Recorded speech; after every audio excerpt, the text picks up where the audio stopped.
The Rhodesian Air Force contributed greatly to the success of the Bush War. And once during my involvement, I was billeted in an Air Force tent in a place called Darwin. And outside the tent, there was this huge sign that said blue jobs, and that's what they were called during the war. When I was at the sharp end entertaining troops, and when I was a raw troopie, I always used to watch these aircraft flying overhead and always dreamed of one day being a pilot. Well, my dreams come true because I fly this beautiful Cessna 182. I guess you could say I'm a bit of a blue job myself now.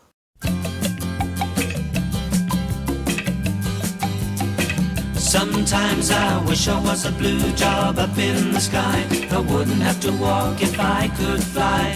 But I'll be a brown job until I die, with 10 years to go in the RLI.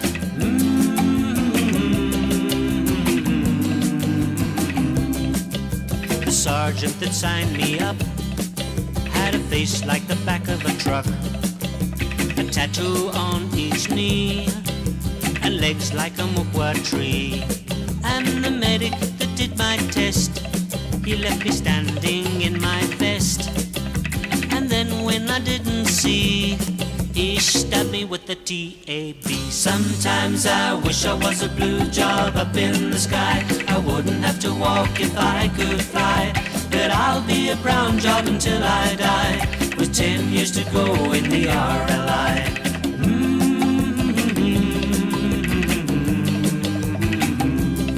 Down at the quartermaster store, I said I'd take size 4. They gave me size 3 for sports. It was a pair of open neck shorts. I was in the cookhouse queue, waiting for my beans and stew. The cook just winks at me and slips the blue stone in my tea. Sometimes I wish I was a blue job up in the sky. I wouldn't have to walk if I could fly. But I'll be a brown job until I die, with 10 years to go in the RLI.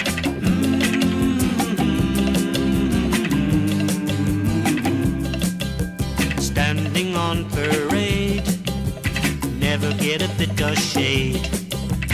Out in the blazing sun, with the temperature 101. And you know there's nothing worse than doing the assault course, when the sweat is running free and it smells like a chibuli. Sometimes I wish I was a blue job up in the sky. I wouldn't have to walk if I could fly. But I'll be a brown job until I die, with 10 years to go in the RLI.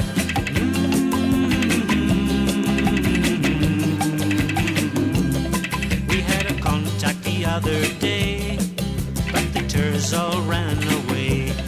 We were firing the MAG from the hip like Odie Murphy. So if I go up in a puff of smoke, it's better than being a slope or a fuss from the BSAP. I'd very much rather be me. Sometimes I wish I was a blue job up in the sky. I wouldn't have to walk if I could fly. But I'll be a brown job until I die, with 10 years to go in the RLI.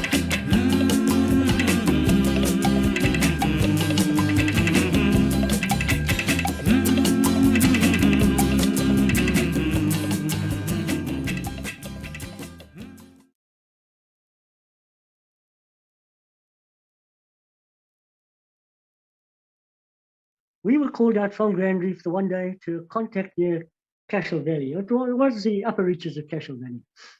And there was a trig point high up on a gomo, and that's where the border was with Mozambique.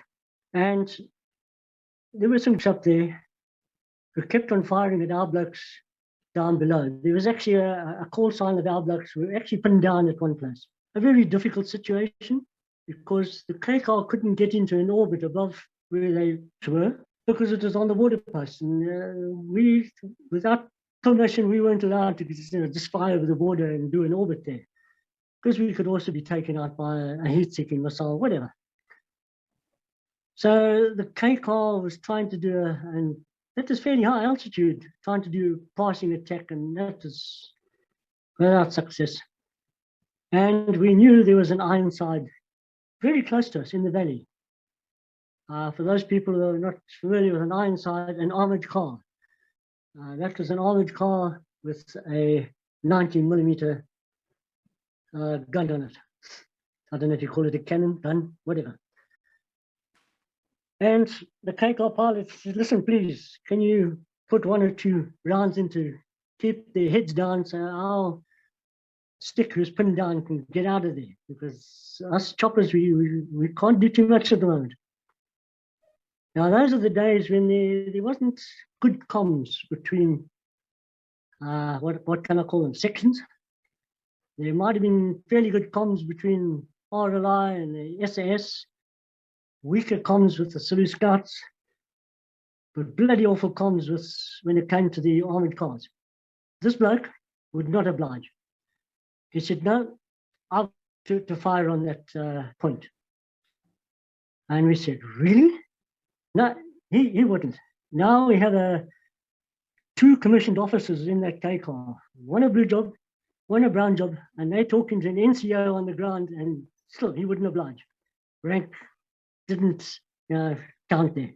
So the only option was call for the hunters. And that's what we did. But from that call to the first hunter, I think, I'm not sure what the call sign was, but let's say red section. There's Cyclone 7, this is red section, calling inbound. Can you please mark your target?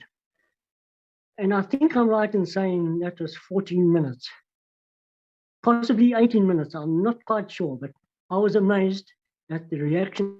Remembering those blokes at Thornhill, they still had to get out of wherever they were, get onto the hard standing, take off, remove covers, and do the final arming of the weapons.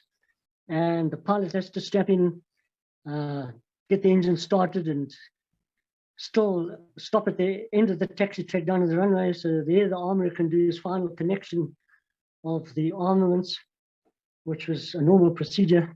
And then he had to take off and head for our location. And 14 minutes, it was unreal. And it just showed that what an expensive exercise we had to resort to, because of the lack of communications at that Ironside on the ground wouldn't oblige. Thank God later on, things got better, especially when the police started using radios with our frequencies so we could have decent calls. Just another experience that I wanted to highlight. This one, I didn't know whether to talk about it or not, but let's go ahead. Somebody said in the past how good the teamwork is around, like within the brown jobs and within the blue jobs. And I just want to point out, sometimes, hey, it didn't all run as smooth as that. We could have some hiccups, and I'm not going to mention a name. Anyway, we were at Chiredzi. There was a call out for fire force because there'd been a contact. And as I said, once the contact's taken place, those groups know the fire force is going to come and they bombshell. And that's exactly what happened in this incident. This contact actually, our blokes walked straight into a group of groups in very tall grass, long grass. But by the time we had got there, the K car went up and looked over the area and couldn't see any gooks at all. The trackers were put down. Yes, they found tracks. So now the nucleus of the fire force now moves off, following the trackers, because that's where the action's going to be. The G car behind, we dropped our troops, but there was no indication for us to go anywhere else to pick up other troops. I suppose that would have happened had a new contact taken place. So we were just loitering in the area, and my pilot, I will reveal that he was a direct intake pilot from another country, and he decided he's going to do his own little thing, and he decides to hover over the contact area to blow the grass down and expose any gooks if they're there. Well, you can imagine what my reaction was, because I definitely had life preservation instinct. I didn't want to lose my life through carelessness like that. Nothing really developed that. The books got away. So the G cars had to start picking the troops up again. We were one of the last to pick up a stick and head back to Rhodesia. When you got back to Rhodesia, I was still fuming. I was very upset. The first thing the check does is refuel the aircraft, do your after flight to see if there's any bullet holes or any other damage, and then have a cup of tea or something to nibble at, or a Coke, and then return and clean your weapons. And I didn't do any of those. Once the aircraft stopped, I just took off my helmet and walked straight to the ops room, because the senior pilot, who would be the KCAR pilot at that stage, was probably filling in his reports in the ops room. And I walked up to the ops room and met up with the senior pilot, and I'll never forget my words. I just said to him, "You can put me on the court martial if you want, but I refuse, absolutely refuse, to fly with that pilot again. So I'm at your mercy." Well, this senior pilot was Mike Bordas. Very cool, calm, because I thought I was in the high jump now. I'm going to be sent back to New Serum and there's going to be investigations and all sorts of things. None of that happened. I said, okay, sir. I went back to my aircraft, refueled it and checking it up. And the next minute, one of our, I don't know if you call him a B reservist. He was a tech who was in Civvy Airways, and they came across, came helicopter techs and doing the call-ups in helicopters. And his name was Alan Shields. And he came across with me carrying his helmet and his tool bag and kit. And he says, "Doug, Mike has just spoken to me and said we've got to swap over aircraft. You go and man the techs to swap over." And I said to Alan, "Really?" I said, "Do you know what you're in for?" And he says, "I think so." And he was cool, calm, and collected about it. So that was just in my experience an indication that things don't always go that smoothly. I want to mention another pilot, but I'll mention his name. We had a pilot, a direct intake again, but he was from the UK. His name was Terence Murphy. I hope you don't mind, Terence, me using your name. I think Terence came from the Royal Marines, I think. And they were bloody good pilots. We welcomed their help. But this pilot, he didn't like getting his hands dirty. It was just the way he was. That was just him. He wasn't technically minded. He didn't get involved with, servicing on the aircraft and everything. And quite often there was crew room talk, and blokes used to bring up his name and flown with him, and yet they were trying to judge him on these grounds. And I said, "No, listen, don't work like that." Anyway, I ended up at Grand Reef with Terence Murphy, and no problems. He was a good communicator and everything.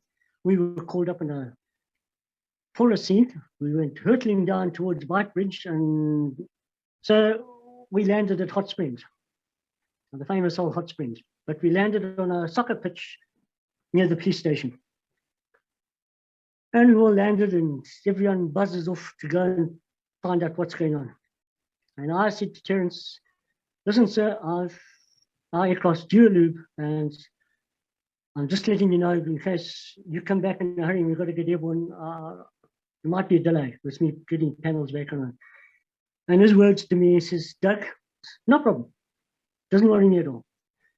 And I got into this, and my hands were all greasy and I was feeling dirty. And the next minute, Terence reappeared with a lovely ice-cold Coke and a sticky bun that he went to the local store and bought for me. Came back and says, "Doug, listen, I appreciate what you're doing. I really do. You must know the respect I had for that man. If there was crew and talk against him, I defended him." It took guts for a commissioned officer to do that sort of thing. That's just my thought. Another incident. I hope I'm not boring everyone here. We were at Grand Reef once again with several new technicians to the squadron. And because of my rank, I was a flight sergeant then, I was expected to help the new boys along, show them the ropes, assist if they have any questions, because being out in Fire Force, that role, it was new to them. And I had two chaps that I was actually on off sand with, done a helicopter course, and they won the squadron there. And that was Chris Joubert, he's not with us any longer, and Phil Scott. So they were newbies on the squadron. So there's a saying that the senior tech was always in the K car. No, that wasn't the case. I was a senior tech. I was helping the boys. John Britton was with Mike Borlace on the K car, and they were a married pair there, so to speak. And that's how we operated. Anyway, we get the call outs because the Grey Scouts had been on tracks for, I think it was 2 days now, a couple of days. And they'd let us know that they were on a track of a party of approximately 80 people, 80, making it towards the border. In other words, it's a recruitment. And it got to a stage where on this particular day, the scouts in the morning left their horses behind with somebody to look after them, just in case a horse whinnied and gave the game away, because that's how close they were getting to this party. It was about close to midday when this party decided to have a rest. And these Grey Scouts were so close that they could hear the voices. And that's when they called in. Now, you must understand that terrain there, it's just flat, absolutely flat. It's a pilot's nightmare to navigate accurately. Anyway, Mike Borlace was good at this, and off we go. He's the leader, 4 G cars following, and I was in the rear G car. I was the only one that had a set of twin Brownings because they were on trial. Once again, should have been an armourer, no armourers around. So I was looking after the trial set of twin Brownings, and we were at the back of the formation, stop 4, G car 4. And running along, and all of a sudden, the call sign says, choppers, we can hear you. You're approaching us. You're close to us. Chopper, you're overhead us now. So obviously the K car pulls up and you can't see anything. Us G cars, we're in a staggered formation behind. And well, we were a G car with a full stick on board. And as we flew over this party, these crooks just, it was Christmas for them because we were so close on treetop level, and they just pulled us. They started firing straight away. I think my pilot, as I don't say, I don't have logbooks anymore. I think it was Ken Newman was my pilot. And he just pulled collectors straight away to gain, losing speed, trying to gain height. And we were at the wrong height, wrong speed, and these blokes are revving us. And we can feel the hits. We've taken a couple of hits already. But regardless of we're not in a proper orbit and anything, I was just pulling with these twin Brownings and just firing full on, just returning fire, just anything I could see on the ground. At this stage, you're not going to try and identify a civilian recruit compared to an armed group mingled with each other. And it was just go for it. All of a sudden, a mule kicked me on the side of the head and knocked me out. The reason I say mule, because that's what it felt like. As I say, I was knocked out. The pilot wasn't aware of what was going on there. He thought I'd had a stoppage, that's why I'd stopped firing. But as soon as I came round, I obviously wasn't, and came round and just started returning fire again. It was as long as we could, waiting for K-Car to come back and take over from us. My head was throbbing like hell, but you don't even think about it at that stage. I think the adrenaline was just pumping 10 to the dozen. K-Car came into the orbit, John Britton was the gunner, and they were just shouting us, get out of the bloody way. We're still firing at targets and trying to get out. That's what happened. And then that's when I informed our pilot, listen, I've taken a hit. Can you advise K-Car? So he advised K-Car, he says, my tech is injured. Please find a place for us to put our our stick down, which happened. Put our stick down as soon as we could where they told us to. And now Ken obviously looked at his map and thought, well, where do I take my check now? And I think he made a call to somebody on a different frequency. And I think it was the Grey Scout said, yep, we have a starlight, starlight being the code word for doctor or medic. We have a starlight at Tweezer. So Ken quickly navigated, got his map out for that and navigated to Tweezer. I don't know if you're aware where Tweezer is. Tweezer is on the railway line going out from Rhodesia towards Mozambique. And it's a second railway siding from Malvernia, another thing before you hit the border. And that's where the Grey Scouts had headquarters themselves. Anyway, we landed there. I didn't want to remove my helmet just in case I had a bleed, because the last thing you want to do is remove your helmet in the aircraft with that airflow and blowing on an exposed wound. Because I had no idea if I had an open wound or not, just taking a precaution. Once we had landed, the starlight came along, introduced himself. He says, I'm not a doctor, I'm a vet. No problem, sir. Please just have a look at me. Which he did, removed the helmet, the relief, and the inner, the relief to find there's no blood. We then determined the exit hole of the bullet out the back of my helmet and worked out that the bullet entered along the frame, traveled parallel to the frame of my glasses. It went through my headphone and shattered the headphone and exited out the back of my helmet. So it was a pretty close one. And that was the impact that I felt like a mule had kicked me. Anyway, the vet, he knew how to do concussion tests, etc. on the human, and they had a good training. And he said, Doug, I can't find anything wrong with you. You're not showing signs of concussion. Also, you may have been knocked out, but you seem all right. Move your head this way, that way. And he gave me some exercises so you could monitor how my eyes were focusing and that sort of thing. No, I think you can carry on. So we refueled, got ready to return to the scene. But now my helmet inner, which houses the two earphones, that was unserviceable. And the pilots always carried a spare inner for themselves, just for a case where if the earphones or the microphone failed. So Ken now takes out his headset for me. Anyone who knew Ken Newman, he had a pretty large head. When I put his inner on my head, it must have been comical because the headphones were hanging right below my ears.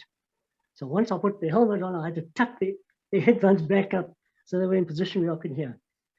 And we went back to the scene. Why I mentioned a little earlier that we had 2 new techs. In fact, I think we had 3, because one of them was one of those B reservist call-ups blokes from Civvy Street. He was the other tech. You can imagine, I don't know how many people, bodies and people, were accounted for, because before the contact, the Grey Scouts had a party of approximately 80 airstrip, because that's where the Dakotas, the nearest landing strip where the Dakotas could come in. And first of all, take the injured away, and then after that take bodies away, because that all had to be taken to Rhodesia, where the special branch were waiting to deal with those issues. And these poor techs, they'd never seen carnage like this before. Their first bush trip, their first contact, in fact. And one of them, I think Phil had a cargo net in his airplane. We didn't all have cargo nets. He had a cargo swinging net in his airplane, so he was putting bodies in his cargo net. Chris Jabber, he didn't have that, so he was bodied into his airplane. And these techs, because it was a new scene, they was white as sheets. In fact, I think Phil, if he doesn't mind me mentioning this, he got sick there on the spot. That was his reaction. But you can't stop, you just carry on. I felt sorry for those poor blokes. we got back with our G-car when really we were wrapping up. So that was another occasion, experience of mine. Several days after Bakelite, out of my left ear, from that shattered earphone, Bakelite went deep into my ear, and as I say, several days afterwards, and I had a sore head on that side for quite a long time.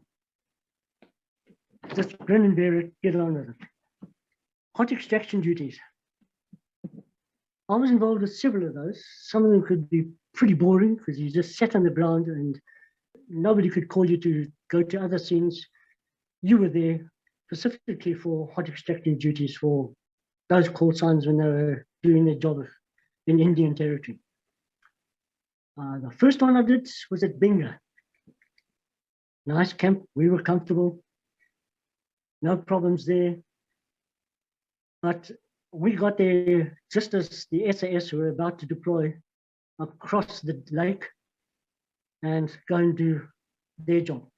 It was nearly the entire, what do you call that, group, as it was there, the SAS. They wanted us blue job techs. There were two of us, Bert Keatley and I. They wanted us techs to go with them so we could bring their canoes back. Paddling one canoe and towing a couple of the other empty canoes behind you. And that was their plan. It was going to be an interesting scene, this, because I had paddled halfway up the river before, but I understood it took you several days to get fit for that paddling motion. But anyway, it didn't eventuate because waters wouldn't allow it. They said, no, you're specifically here for hot extraction and you can't do other tasks. And of course, we sat there for many days. We were not called out for a hot extraction. And after that scene, we went back and went to base to do something else. My second hot extraction standby was Marymount Mission. 2 G cars again, and how it happened, I don't know, but Bert Keatley, who later became my brother-in-law, he was the other tech teamed up there again. So the two of us who were at Bingo now happened to be there at Marymount. And what that was all about, the whole contingent of SAS were over the border. The only people of SAS that were left behind was, I think it was Major Robbie, his signaller, and a cook come bottle washer. And those were the only SAS blokes in camp. And us 4 blue jobs. So because of that, our pilots helped out with radio watch, more so at night, because us 2 techs, we had to guard our own aircraft. So at night, the first part of the night, one of us would do our guard duty, and then from midnight to 6 o'clock in the morning, the other one would come and take over. And we knew that there were enemy close by as well. We had reports of that. So us blue jobs, we weren't used to doing guard duties at night like that, because hell, it's amazing how you hear all these funny noises in the bush. Anyway, another experience. And of course, our pilots did night duty radio watch as well to help those few bucks left in camp. Once again, we weren't required for a hot extraction. What we did several times here, there, and everywhere, we actually, it wasn't hot extraction, but we actually flew over the fence and lifted the blokes up over so they didn't have to try and negotiate a minefield to come back home. That happened several times, and you as the tech made sure that you had a full packet of cigarettes and matches, because when you lifted these blokes up, the first thing they would do is tapping you for a cigarette. They hadn't had a cigarette for weeks. Hadn't brushed their teeth for weeks, that sort of thing. The next hot extraction standby we did was at a place called Nyala. Nyala was the first siding before you get to the border at Malvernia. And once again, it was for the SAS, but we only had the 1G car, because I think they had a small call sign doing their trick on the other side. But this was a different experience because they had no utensils with them. It must have been a very makeshift instant op that. We had our morning coffee cooked in a galvanized bucket. We had our breakfast, which is porridge, cooked in the same galvanized bucket. We had venison stew at lunch, same thing in the galvanized bucket, and so on. But every lunchtime, every dinner, it was the venison stew. There was just nothing else. That's the blokes shot for the pot, and that was our grade. This carried on for several days. I just want to deviate quickly.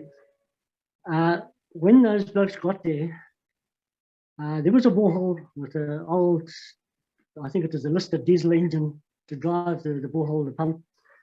And they had to work on that to get that going. Once they got it going, that use of that in the old days, when the railways were still working, was to pump water up into the big square header tank. And that was to supply the steam locomotives with their water supply when they were shuttling backwards and forwards. Huge elephant trunk type gadget hanging over the railway line. And that's how we used to shower. Try and turn the tap on slightly while this thing was dumping water down. We would strip down, do it in relays, strip down, lie your rifle across the railway tracks as close to you as possible, out of splashing distance, and strip down and get under there. One bloke wets himself, the other bloke soaks himself out of there, and let the next team get in. Very interesting showering procedure. Compulsory showering for everyone every day, had to do it at the same, not the same time every day, but everyone had to do it at the same time. After a while, it was getting boring, and our diet was not interesting. And our pilots, the pilot and I had a chat. He went to the boss man and he said, listen, our helicopter needs to be getting a little low. The tech says the voltage has dropped a bit. So we must do a shakedown. That's what you call a shakedown. The chopper gets airborne, fly around a bit, enough time to charge up the battery, and it does it good to get everything else working. But he said, listen, if we do a shakedown back to Chiredzi, and you can organize some rations through your means, well, Round Job Sunday, he jumped to that. He said, no, good one. So they radioed forward, organized scoff, fresh loaves of bread, eggs, you name it, and some utensil to, other than the bucket, to cook them in as well. And we flew up, picked them up, came back, and we were far more comfortable for a while. That was just some of our hot extraction standbys. Working with the SAS, I'm not including the RLI so much because they were more 5-horse roll, but sometimes it had with the RLI. Those were all good times.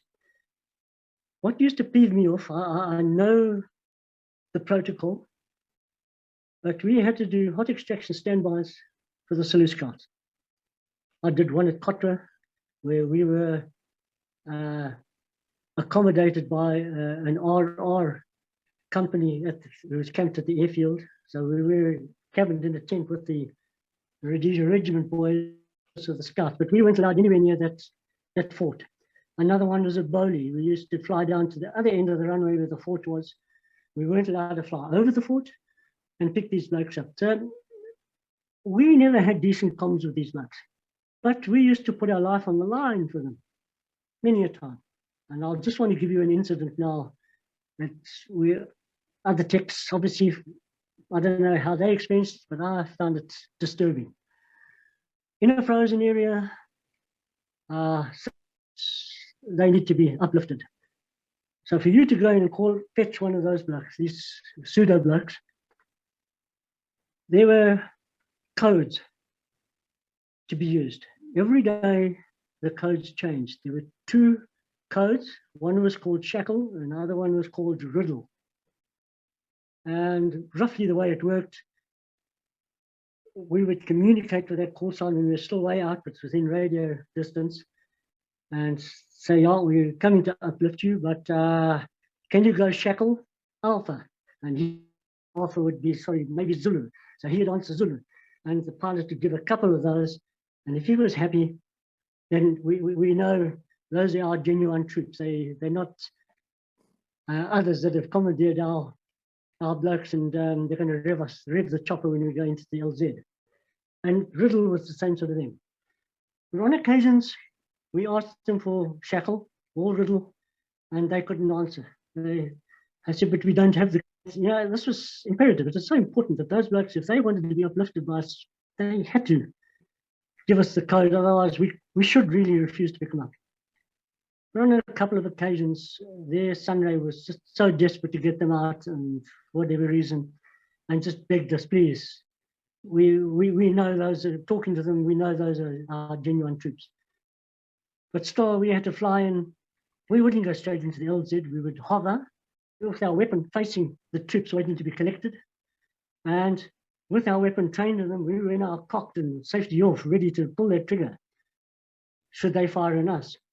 And we would crab sideways into the LZ, and they would run in and climb aboard. Those were hairy moments, because we were dicing with death if they were the wrong people that we were about to pick up. Just thought I'd bring that up as I didn't enjoy working with the Scouts that way. That's the Zulu Scouts I'm talking about. Medulla Pan, you spoke to somebody about that. I think we knew exactly what went on there, but I'll give you our version. We were Fire Force Churedzi, and so we flew down to, given the orders, we flew down to Mabalahuta. Retenga Fire Force came across to join us. We had 4 K cars, they had 3, so we were a Fire Force of 2 + 7. I'm not sure who the troops were that we had. I think they were SAS troops that we uplifted. Anyway, we stayed the night, slept the night at Mabalahuta. In the early hours of the morning, we were up before light, and we heard the canvas coming in to bomb Medulla Pan, and we all know what should have happened, and it didn't go too well there. Then after sunup, now we were already airborne. The hunters came in, and I think they tried to do their normal scene of taking out the anti-aircraft guns. Now with the G-cars, we only had just enough fuel, because it was quite a long distance to fly into Medulla Pan. Enough fuel to carry a heavy helicopter, the heavy sticks in, disembark the sticks, and we would fly back empty. And we calculated with an empty chopper, you use less fuel per kilometer, so to speak, and we had enough fuel to get back to Mabalahuta. Well, of course, when Mike Borlace and John Britton were in the front, they pulled up, K-car pulling up to go into the orbit, and obviously they had all hell let loose on them. Everything was thrown at them. Heavy stuff, light on, you name it. And I was right at the back of that formation. I was G-car number 7. And remember Mike Borlace, yeah, abort. Now we had to turn around and come back. And we hadn't dropped off our sticks. We were now very heavy G-cars, and head back home. The mission was aborted. Well, I think we were all on flickering fuel warning lights somewhere around the border, the power lines, maybe just after that. But when the first, in other words, the fuel warning light was now on constantly, we now knew that when you push your stopwatches, because when he has to land, we all have to land. We've got to be together because we're too close to Indian territory.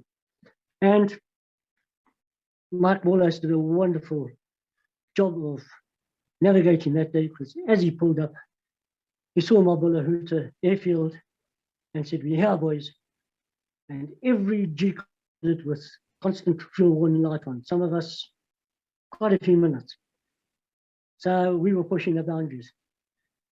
At this stage, I just want to be comical about it. What are the main rotor blades there for? Yes, they are there to give the helicopter lift and forward flight and get an airframe airborne.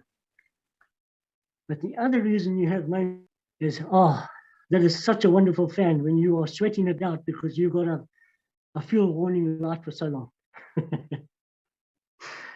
That big fan was keeping the crew cool, in other words. Rutenga runway. Obviously, whoever built that runway, very flat, wet, boggy area during the rains, a medium called clinker on that runway. Now, clinker is a side product of burnt coal. It's pretty hot temperatures. It's hard. It's not free-flowing ash. And this is obviously, they resourced this clinker from the furnaces at the sugar refineries at Rhodesia, sugar estates, and crushed it up and laid it on the runway. It's a bit of reinforcement. This played havoc with our main rotor blade tapes. We used to hammer the tripe out of them, and we were replacing tape more often than we should. But we also got up to our nonsense at times. And we had a crew changeover with a helicopter. The helicopter also had to be changed over. So this new crew flew in with the fresh helicopter, and the old crew were going to fly out with the old helicopter. I'm open to correction here, but I think the pilot was, no, I just got a memory blank. Anyway, I'll think of his name just now. But he was also a prankster. So as he was about to leave, the rest of us crews who stayed behind, we quickly ran in front of the helicopter. His rotors are running. He's ready to lift off. We quickly run in front of the helicopter, put our backs to him, drop our pants, bend over, give him the send-off for the brown eye, or brown eye send-off. Well, what we didn't bargain for is, I've never seen a pilot do this maneuver before. He pulled the collective on that helicopter and obviously pulled back on the sidekick. So his undercarriage lifted off the deck. His tail rotor guard was still on the ground. So he lifted off at a 45-degree angle, and his rotor wash blew, and he knew what was going to happen. That rotor wash picked up the clinker and gave us a sandblasting. So the joke was on us because we had sandblasted rectums after that. Just something else to brighten the old day. One day I think we were in hot extraction standby down near Nyala, and we were just doing a normal trooping exercise, I think, to bring blokes back home over the border. And I saw this bright yellow helicopter, and it was an Alouette parked in amongst the trees, not far from the border. And wow, I got excited. And Daddy nearly screaming to the pilot on the intercom, Daddy, turn around, we've got a target to take out. Obviously, he knew something that I didn't, and he said, Doug, relax. Just relax. We know about it. Nothing more said, because obviously it's a secret op. Spoke to the pilot, but he wasn't willing to talk. He says, Doug, we're not allowed to talk about these things. Okay, fine. Later on, I found out that once, we could talk about it, the Portuguese had a yellow helicopter, which they were flying up and down the railway line to assist the Zanger groups, the Zanger gooks. And of course, people like Shully had notes and all this lot. And he obviously came back with the information, and no doubt with ComOp's approval, they said, yeah, all right, paint up one of your helicopters to look like that aircraft, and we can do some free uninterrupted flying up and down the railway line, and everyone will wave at us, which happened. And the nickname for that aircraft was the Yellow Submarine. it was a very hush-hush affair, and obviously that was sprayed in our smash hangar and flown out at night so nobody would see it, and nobody knew about what was going on there. So along the line in 1978, I was promoted to Warrant Officer Class 2, and something was going on, and a signal came out, an order was dispatched. We're going to start a new helicopter squadron. And Jeff Nartle, who was Warrant Officer 1 of 7 Squadron, and myself were the 2 chosen WOs to go across and start a new squadron. It was under the guise of, it's a helicopter training squadron. So we went across there with 6 Alouette 3s and 6 Alouette 2s. So we had 12 aircraft, and through the whole procedure, the administration and everything, how to start a squadron and taking on inventories and you name it. And we'd operated like that a little while. Got out that the Bell helicopters were coming in crates, and they were down at Smersh Hangar, and blokes were chosen to go and assemble them. So Norman Farrell, who remained in 7 Squadron, he was one of the chosen blokes. He went across to go and help assemble that lot. When the Bells eventually became serviceable, they became 8 Squadron. So Norman Farrell was now posted to 8 Squadron, and I was posted back to 7 with our helicopters.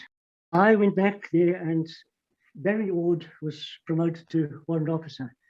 An unusual post that he was given, because normally a Warrant Officer of a squadron was normally an airframe fitter or an engine fitter by trade. And in this case, Barry Ord was an instrument fitter. So it was interesting times, and he fitted in very well. I got on with him very well, and I think he was a damn good warrant officer. Just remembering that now, with the 2 of us looking after the administration technical side, the technical administration side, we now remember on a Chihuahua scene, so we've got approximately 32 helicopters, Alouette 3s, plus 6 Alouette 2s. So now we've got 38 helicopters in 1 squadron. That is a damn big squadron to manage. I was on the technical side to manage them. On the administration, I was given the Alpha helicopters to look after. Now, the Alpha helicopters were our borrowed, and all their spares and components that they ever replaced had to be dealt differently to our own Rhodesian helicopters. So I just want to mention another name here. Because of the scope of what was going on and so many aircraft in 1 squadron and the differentiation with all these spares, Stores seconded one of their blokes to the squadron because he was on his call-ups. That was brother to Cocky Beneke, as everyone knew, and Pete. And we had to work as a team because every component, we had to make sure the South African labels were fitted, and every component that had a serial number, you had to make sure the correct flying hours were attached and all that lot. So it was busy times, and that's where my fly just didn't have a chance to go flying anymore because they had to find somebody else to fill my space if that happened. We carried on operating like that, and after 15 years service in the Air Force, it was March 1980, you know, that's the end of February 1980. I could see the writing on the wall, and I put in my resignation and left the Air Force, and never picked up a spanner to an aircraft again, to this day. Sure. On wrapping up this, have I got time to wrap up now? Yeah, sure. I want to invite, one of them will be that yellow submarine. I know one of our techs by the name of Paul Braun was involved in that, but maybe not even an air crew, maybe the army blokes that were involved in that yellow submarine. Somebody come forward and give this story and let us know what is it about, what you did with that aircraft, blah, blah, blah. Please. Also, there was an incident. Once again, don't know how accurate I am, but I would like that crew or somebody from that crew to come forward and give their story. On the western border with Botswana, there was an incident where a Botswana Defence Force aircraft. It was an Islander, it was armed, and apparently, I believe it had a go at one of our choppers.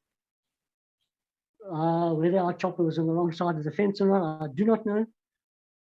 But that K-car gunner had a go at that Islander. I think he was the envy of all the pilots in the Air Force, because our pilots hadn't done, well, after the chaps who went to knock sand, they hadn't done air-to-air gunnery, and here's a bloody technician has just done it. Somebody come up with that story. Next, I would love some armourers, especially from Thornhill, to come forward with some of their stories. First of all, behind this first story I want to mention, our hunters fired 30mm rounds in their guns. I believe it was the Aiden gun, and their ammunition was triggered with a percussion detonator, like our 7.62s and that. And with the hunters being called out so much, they were just desperately running out of ammunition and just didn't have any. And one day a trainload of ammunition came in the gates, because there was a railway line coming into Thornhill, and it came into Thornhill, and apparently the armourers were called to stand at arms and do shift work to deal with this ammunition. Now, that was ammunition that was used on the Mirages, 30mm. Same dimensions, but their detonators weren't percussion. They were electrically excited detonators. So I believe that our armourers had to remove those electrical detonators, if you want to call them that, and fit percussion detonators to that ammunition so it could be used in the hunters. I'd love an armourer to come forward to give that story on how they did it, the equipment they must have used to do it, and those safety precautions that were enforced. Next one, armourers again, please. Come forward and tell your story. I'm sorry I'm going on for so long. But once again, involving the hunters. Later on in the war, it was a known fact that there were MiGs, whether they belonged to Zambia or not, but there were MiGs in Zambia to try and deal with our incursions. And our hunters were not really equipped for the air-to-air gunnery with a MiG. Those MiGs, their adversary would be something like a Mirage. So, as a last line of defense, I believe our hunters were fitted with heat-seeking missiles. They were called Sidewinders. I'd love some armourers to come forward with those stories on how they were fitted, what modifications had to be done to our hunters to accommodate those, and the complexity of the helmets that the pilots had to use to synchronize with those missiles. There was quite a lot to it, and I'd love somebody to come forward to that story, please. I didn't ask him if I could use his name, but I am going to. The tech who was with Mike Mulligan when he had that accident, do you remember that incident? No. I remember the story being told where a call sign actually saw the chopper going in. He was flying down the main road and hit wires. And that chopper plowed in. And when the brown jobs got in the seat, but he was being choked to death by part of, but fortunately they saved him in time.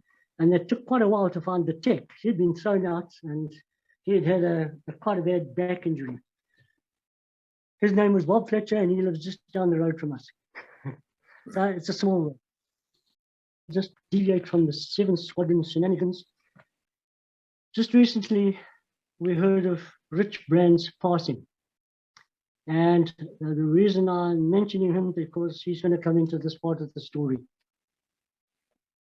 We had a hunter in those days. I was on the squadron at the same time as Steve Murray, and also PJ Olivey, they used to vie for towing aircraft. They were famous for that. They had a hunter that was put on one side just for this, the duties of aerobatics and air displays. When you had dignitaries come to the station and all the static displays are put out and everything, an air display would be given, and that aircraft was now classified as a clean aircraft. It was streamlined, more streamlined than the other jobs. In doing that, they removed what you call the Sabrinas. Those are the bulges underneath the aircraft that caught and retained the spent cartridges and clips from the gun belts of the weapons when they'd been fired. And also the gun ports on the weapons had now been blanked off to streamline the aircraft. Rich Brand was the designated aero pilot to do the aerobatics. And I saw him do several of those. Very prestige for all the Air Force, ground crew, all air crew to see these lovely machines being thrown around. But somebody got to Rich one day and said, listen, Rich, just please, instead of giving a normal beat up along the runway, and obviously he took the risk and he said, yeah, okay. So as ground crew, we knew that after this air display, we were going to have a monumental beat up. And it was. He, instead of flying the beat up along the runway or over the grass parallel to the runway, he came up the taxi track. Now it's a taxi track where the aircraft normally exited. So coming up that taxi track, he flew towards our one squadron buildings. I'm exaggerating a bit, but he was so low that you could virtually say he flew through the security gates of the security fence. That's how low he was. I know he was a bit higher. And then he pulled up to go over the buildings, so he cleared the buildings. Now, when that hunter came toward us, you could hear that engine screaming. Lovely noise. With the change in pressure and the wing to vortex, pronounce it, with the humidity, you could actually see the vapor of those vortices. It was a lovely demonstration. Remembering that Steve Murray is now a tech on the squadron. So now we turn the clock to much later, episode 113. He gave us talk all about his experiences on OPSAN. And he mentioned that an all Rhodesian crew with 2 aircraft went down to Lagerbaanweg to do an exercise. That exercise was to test their land radar security system and see if those mirages could come in from the sea and get past their security without being detected. So some hairy high-speed low flights were done there as well. This all Rhodesian crew, I was one of them with those 2 airplanes. We held our heads high because this is the top South African fighter squadron, and here's a little bunch of roadies in charge of their elite airplanes.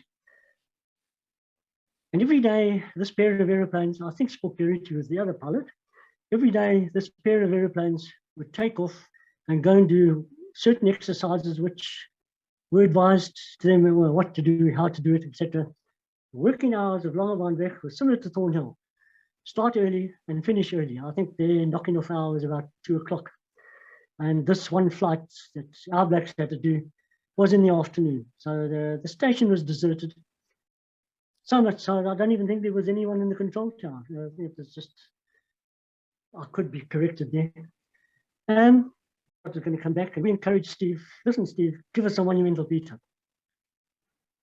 And we clambered up to the control tower to get a good view of this. They had a walkway on the outside with railings, and that's where we assembled, waiting for these mirages to come back. Well, when Steve came back, I think it was once again the taxi trip, because he came straight towards us. But he came flat out. Now, when the aircraft was approaching the speed of sound, I said you could hear that Hunter engine when he was coming towards you. You couldn't hear that Mirage engine coming towards you, because he was going just nearly as fast as the sound of that engine. Another telltale, those Delta Wing aircraft have control surfaces, inboard control surfaces called dampers. They are automatically controlled, not by the pilot. They are controlled through the air data computer in the aircraft. And their big job, I wouldn't say sole job, but their big job is when an aircraft goes from subsonic speed to supersonic speed, the pressures, the specific gravities spots on the wings change rapidly as it goes through this transition. And this causes a porpoising effect. So the duty of these dampers is now to counteract that porpoising. And that air data computer was so spot on that it would merely anticipate with its input and density and, you know, and those dampers would try and neutralize the porpoising. But anyway, when Steve came down towards us, you could actually see that aircraft porpoised very little, showing that those dampers were now saying, hey, we are nearing supersonic speed, kick in now. The other telltale was, as he was coming towards us, we could actually see the shock wave forming and making. So that is how close he was to breaking the sound speed of sound in his beta. And of course, when he pulled up, once again, you could see the wingtip velocity, can't pronounce it properly now, etc. Anyway, we were so chuffed. This is so, that's what the roadies can do. And he texted him and he was as white as a sheet. And he said, did I do it? Meaning, did I break the sound barrier? Because what he was scared of is, he was so close to that. When you pull the stick back to pull up, that is when your pressures, your C of G on those wings, etc., changes rapidly, and that could induce the oncoming of breaking the sound barrier. So he could have quite easily have done it. And he was so scared that he had done that, you know, broken the sound in the station, and many explanations. I just had to put that in because I had to add it to Steve's talk. Thank you very much. No, thank you very much, Doug, for your time. I think we probably got enough here for at least 2 sessions of an hour each. And I'll leave that up to you. Okay. Anyway, Doug, thanks so much, my brother. Are we going to sign off now? Yes. Okay.